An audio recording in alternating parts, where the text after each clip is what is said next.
it going, guys? Nathan from Nathan's DIY Garage, and today we have a couple things to talk about. We're going to start off with a scanner review. Now, I'm not real big on doing reviews, especially on stuff that's not related to the channel. This light's right or not. There we go. Maybe that's a little better. This review, though, you guys are probably going to enjoy it. This is for a scanner that does all the chassis functions, all the transmission and engine functions on not only BMW but any car. But before we go to that, we need to talk about something a little more important. It's been brought up to me that some of you guys are using my videos on your channel.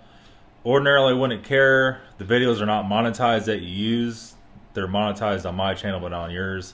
What that does, guys, that takes views away from my channel. I noticed those videos had a lot of views. There's two of you guys doing it. Now, instead of reporting you, I just went ahead and commented on the video, said, hey, can you please take this down? So we'll give it a day or so, and if that does not get taken down, we're going to have to report you guys. I hate to report anybody on YouTube, but that directly hurts me, directly hurts the profit from the channel, and there is not a ton of profit from this channel, so that really, starting to take thousands and thousands of views away. Anyway, that being said, let's get to this scanner. Okay, so here's the scanner.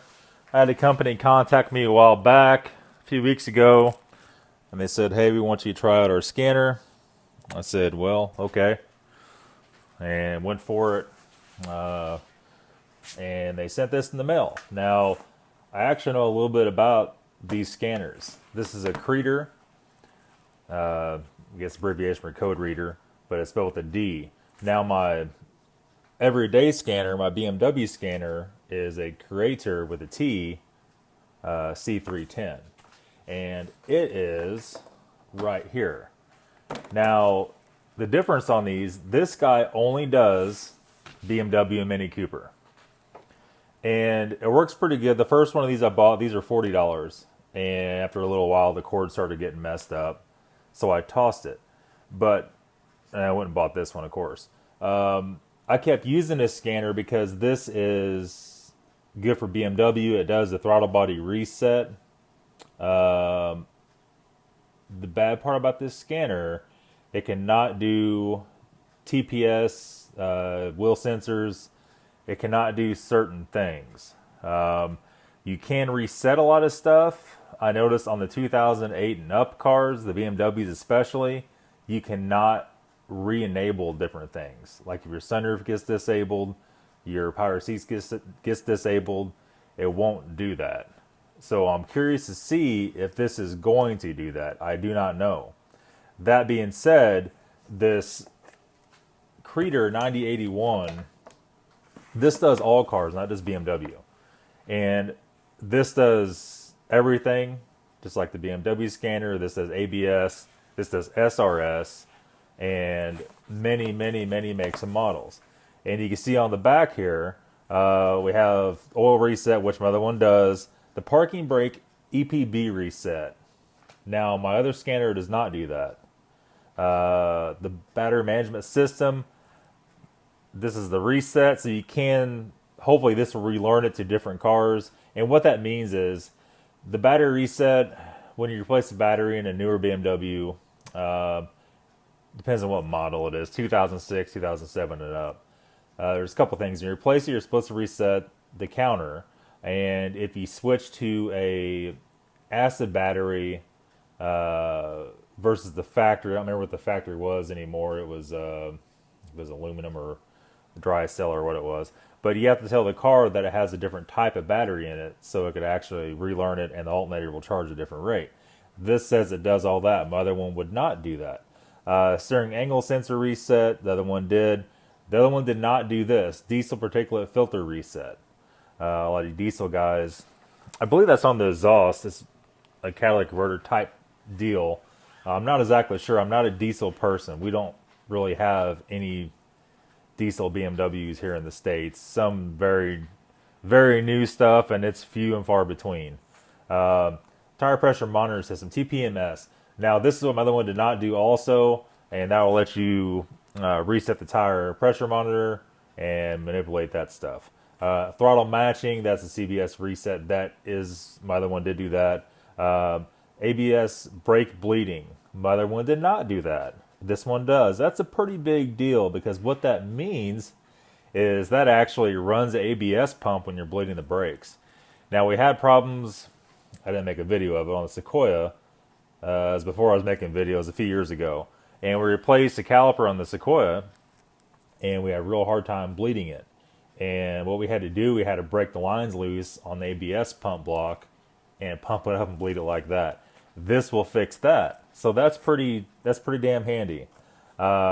Tooth learning, I don't know what that is. We'll have to do a little research on that. Anti-theft matching, I'm not sure what that is. I don't know if that has something to do with the key transponder or not. We'll definitely check into that. Injector programming, my other one would not do that. A lot of the N52, N54, a lot of stuff now. You can't just change the injectors, you have to reprogram. This scanner will do that. And all the carry DTCs, other one did that.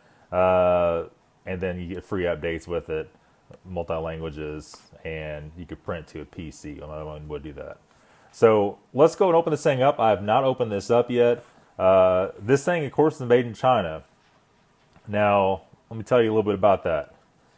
You could buy actual name brands of these. I did look this up, research this on eBay. This one's $279, which is quite a lot for a scanner. But to have the control this one has, that's actually pretty cheap. If you have to buy Snap-on, anything like that, you guys know it's thousands and thousands and thousands of dollars. And most of the time, these guys have these so perfected that there is no difference on what you could do. The software is spot on. So this one does do everything. Acura, Daewoo, Honda, Holden, Hyundai, Infiniti, Suzuki, Lexus, Mahindra, whatever. I guess that's Chinese. Mazda, Mitsubishi, Nissan, Subaru, Suzuki, Lexus, Toyota, Tata, Chrysler, Ford, GM, European Ford, Australian Ford, Alfa Romeo, Audi, Benz, BMW, Citroen, the French car, Dacia, Fiat, Jaguar, Lancia, Land Rover Mini, Opel, Peugeot, Porsche, Renault, Saab, Seat, I don't know what a Seat is, and Skoda. What was Skoda, guys? Russian or what was that? Smart, Sprinter, Vauxhall, Volvo, and Volkswagen. So this video is not an hour and a half long. Let's go and crank her out of here and open it up. Now it does come with a carry bag, and we'll look at that real quick first. And these Launch Series scanners, these are actually pretty nice. And my good friend Kevin, we did some of the Toyota videos at his house. The R56 Mini video is on at his shop. He has a different model of the Launch, and his does almost everything. We ran the problem with his Mini. We went to relearn. It has a USB cable on here for doing updates. Went to relearn that Mini throttle body. His scanner wouldn't do it.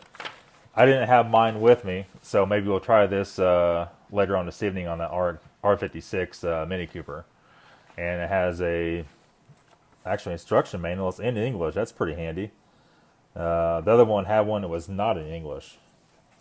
So it has a pretty decent LCD screen. Everything looks pretty good. It tells you how to do all the functions on everything. It tells you how to find your OBD2 port.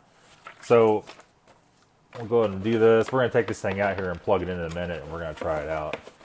And take a look at the screen, the quality of the screen and that stuff. Now they have it in here backwards. I did not take it apart. This thing has a pretty big screen. You can see that with that white cardboard on there. It has a pretty big screen and nice big buttons, actual buttons, not just plastic coated stuff that comes apart. And it looks pretty good. Has that guy on there? We don't need that. An OBD2 port on top. It's a nice rubber construction. That was kind of a downfall of my last one. It was hard plastic, and the downfall of the $40 scanner, you can see here, it doesn't have a detachable cord at the top. So what the problem is just made into there. And after it was in the Sequoia for a while in the seat, I don't know if it got tripped over or set on or whatever it may have you, we started having a connection problem in here. And we popped it apart. It had screws in the back, tried to fix it, resoldered everything. There was actually something wrong with the cord. So the nice thing about this scanner is you could easily go buy another cord. There's the cord right here. You easily find another cord for it and just replace it if you have a problem. And these things are pretty cheap off eBay. So no big deal for that. Let me get this out of here. Getting too much crap built up. And, you know, like I said, it pops right in the top. And basically we're going to go out. I think we'll go ahead and do this on the Sequoia. And it has a steering angle sensor problem and a couple other little odds and ends. Now, there's one more thing. You guys that watch the channel, a lot of you have BMWs. If you have a 2001, a pre-2001 BMW, you can only do engine codes and transmission codes through the OBD2 port. So what you're going to need is an adapter. Now, I've already bought this off eBay. I had this for a long time. These are about $4, and the 2001 and before BMWs have a 20-pin round connector under the hood. Now, to do SRS, ABS, chassis codes, oil reset, any of that stuff, you need this adapter. And all this thing does is plugs into here and makes your OBD2 port a round adapter. All right. I don't have any business anything in these adapters. Are $4 or $5 off eBay, free shipping. So if you have a pre-2001, I don't care if you have this scanner or just a regular ordinary scanner that does SRS and ABS. Go get yourself one of these adapters. That'll open up the whole car. Also, if you have a problem with the GM5 module where the CAN bus is down, this will let you access the car. The CAN bus is going to go down if the GM5 module has certain problems. There's other things that can knock the CAN bus down. But you won't be able to access anything from under the dash and the OBD2 port. So you will need this to go out. Now remember, this video is becoming really long. To use the port under the hood, it has a cap that goes over it. If you look at the cap, it has prongs in it. If you leave the cap off under the hood and you try to go back inside and read stuff with this, it will not work. The thing under the hood has to be plugged back in, the factory cap, to turn on the OBD2 port inside the car. Alright, so we're in the Sequoia and we're just doing a real quick demo on this thing. We have our cable we're going to plug in, and that's going to turn on and start to boot. It actually does pretty quick. Some of the scanners are pretty slow. And we have diagnose. We have some quick functions up here. Our DTC quick function, you plug in and hit that and it'll scan the codes immediately. And this is your live data. I don't remember what that is. And then so on. Then you have your arrow buttons right here and you're okay. So let's just do it real quick. Hit OK. And then we have up here to read the codes. There's no engine or transmission codes on this thing, so it's not going to pop up. Go over here to reset, and in reset, make sure you're focused. We have bleeding brake reset, ETCS, which was, I don't remember. I looked in it earlier, I can't remember anymore. This is the key chip programmer, so it does program keys, obviously only to certain stuff. We have our battery change, we have our diesel DPF, and our brake light pad reset. And we have our oil lamp reset, our interval change, our injector encoding. Now the Sequoia doesn't have a lot of this stuff, so it's not like, you know, we could do a lot of that. Steering angle sensor reset. Let's click into that. This does have a steering angle sensor problem.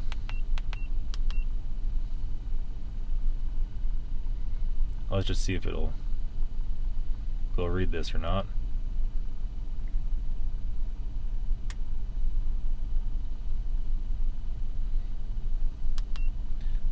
okay.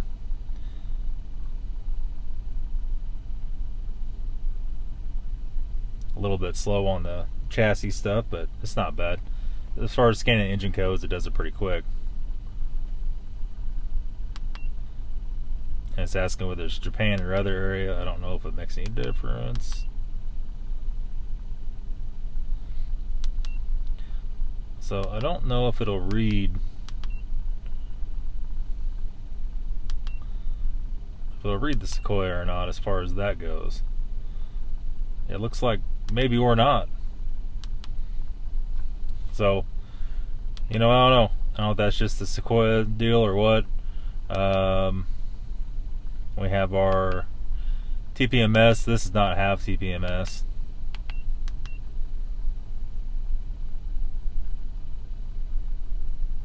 But everything else is scanned. The engine codes, everything. The live data works good. It doesn't have oil light reset. We tried that. It just says not available.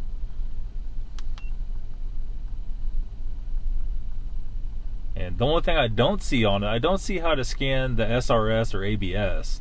And you can live data the ABS. I'm not exactly sure. I haven't messed with it long enough. And there's our tire pressure reset. We don't have it. So when this should reprogram. If you put a new one in, it should relearn to the car. And then to turn off the warning lights if you have one of those. So he says, see, it does a whole bunch of different stuff here. But yeah, that's it, guys. So I can show you on the Sequoia. I don't really have anything else that has a check engine light here to be able to scan it. I'll have to do some more research and find the ABS, how to get into the ABS system and SRS. But I can't see it in live data, so it does scan it, so we know it's that far. And we just have to dig to the settings to see. So that's all for today's video, guys. I guess the moral of the story today is don't steal my videos on YouTube, and get you a scanner for your car. It doesn't matter to me which one it is. This is a pretty good scanner. You know, may or may not be for you. And if you're a BMW owner 2001 and before, you need the 20-pin round adapter. But that's it, guys. Thanks for watching. Have a good day.